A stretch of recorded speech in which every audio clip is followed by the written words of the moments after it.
Well, hey everyone, it's Sean again, and in this video, I'm going to be talking about the law of attraction. It's not going to be what you think either. As I've mentioned in my quite a few of my other videos about the ego is always going to take truth and distort it, flip it upside down and backwards, and just totally distort it. Well, it does the same thing with what we call the universal laws, God's laws, whatever you want to call them. It does the same thing with those because it uses it for its own purposes. And its purpose is to maintain that sense of separation from our source. And it will always use those, what we would call universal laws, to misuse them, I should say, so that we keep that belief that we are separate from something or someone or everything and everyone.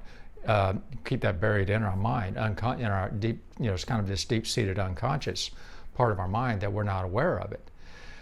And that's what it does. So it will take truth, a universal law, and misuse it and distort it, and to where we no longer recognize it, and then we turn into something that it isn't.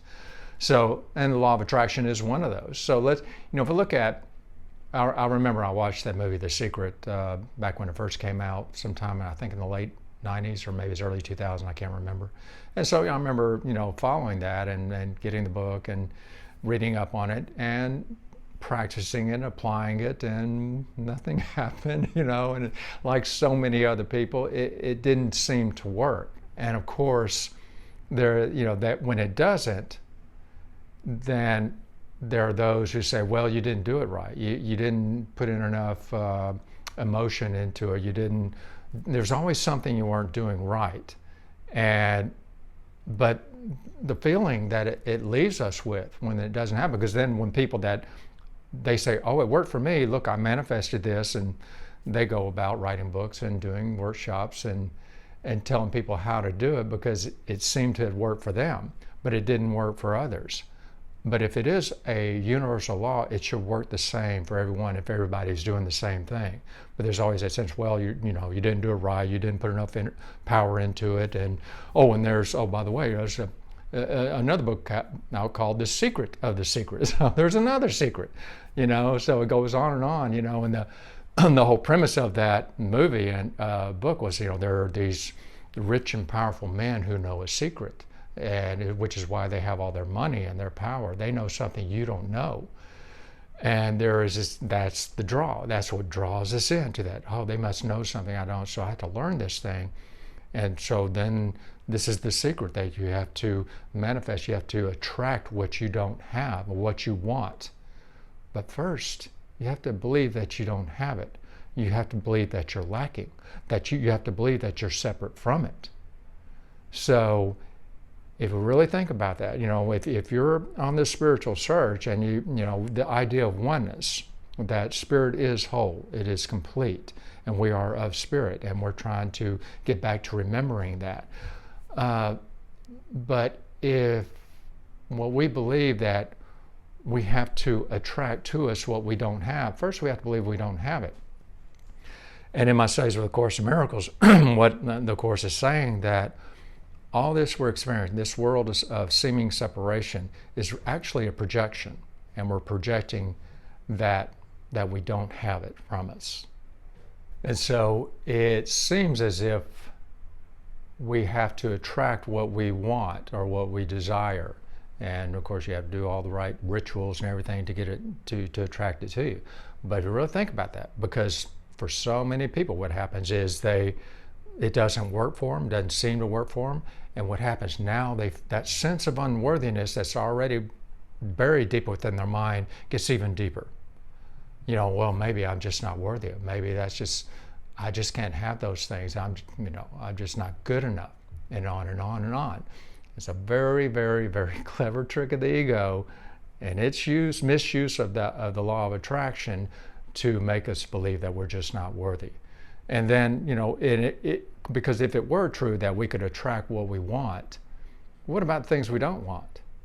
All the things that happen to us that these people, especially the people that are the purveyors of this law of attraction, who are out there selling all this, the workshops and all that, what about the things that you don't want? Well, then you must have attracted that too, right?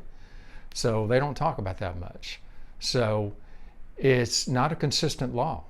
It's subject to seemingly luck or chance in a sense, and there's always something we're not doing right. So it's, if you just kind of step back from it and just look at it that way, it's really just a misuse of the law of attraction. Not that the law of attraction isn't a universal law.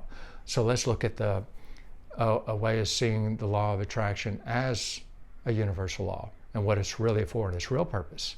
Instead of attracting something to us that we think we don't have, that we're lacking, it's actually the law of attraction is working from us, attracting us to something that is good for us, attracting us to the path for our growth, our spiritual growth, attracting us to the light, attracting us to God, attracting us to spirit, or whatever you want to say there, attracting us to truth. Now, the ego can also misuse that, and here's how the ego keeps that secret, the law of attraction secret, is we're attracted to guilt. It's attraction, what Course in Miracles calls attraction of guilt. And what better way to do that than to misuse the law of attraction and say, thinking, oh, okay, I just do this. I'm gonna work on this. I'm gonna feel it. I'm gonna have it. I'm gonna get this. I'm gonna be able to manifest. And then maybe it'll seem to work. And then all of a sudden something happened and it all comes crashing down. Or it maybe just never works. And then what happens? Here comes that guilt. Well, maybe I'm just not worthy. I'm just not good enough. It's just not going to work for me. Look at all these other people it's working for, and it's just not going to work for me. And there's that guilt. That's that unconscious attraction to guilt that we're not aware of. Now, once we understand the real law of attraction, that what happens is we end up being attracted to a book, a person, a situation that gets us on our path. That helps now they become more and more, that happens more and more, where they're like guideposts that are attracting us along the way, leading us along the way. We're not aware of that, what that guide is that's working with that, but there's something that's attracting us to that book, that person, that teaching, that teacher, whatever it may be. It doesn't matter. It's attracting us to it. That's the universal law of attraction, spirit attracting us to itself, because that is what we are. Love attracting itself. Like attracts like. So think of the law of attraction in that way and learn how to ask, okay, where would you have me go? What would you have me do? What would you have me say, and to whom? That's asking that guidance, that internal guidance. We can call it intuition, divine guidance. I know it as the Holy Spirit, and just from my studies with the Course in Miracles. But whatever that you want to call that, that's that guide that is attracting, using that law of attraction to get us going in the right direction. And so I just wanted to share that with you, maybe give you a better idea of what the real meaning of that is, so that we can begin to use these universal laws in the correct way. And that involves, picking the correct teacher. And what I mean by teacher is that the ego is a teacher. It's a voice acting as a teacher and guide, as is spirit. The Holy Spirit, intuition, divine guidance, whatever you call it, is a voice acting as a teacher and guide. And so once we choose the right teacher, then we become attracted to that path, the path of light, the path of awakening, the path of truth. So anyway, I hope this helps. If you have any comments or questions about that, I'd love to hear from you. And also thank you for all your comments. It helps me clarify what I'm doing here. And if there's something I leave out, I'll recognize that and I can add to any other videos I do, okay? So thank you for watching. Y'all have a great day. Be good to each other, okay? And I'll see you in the next video.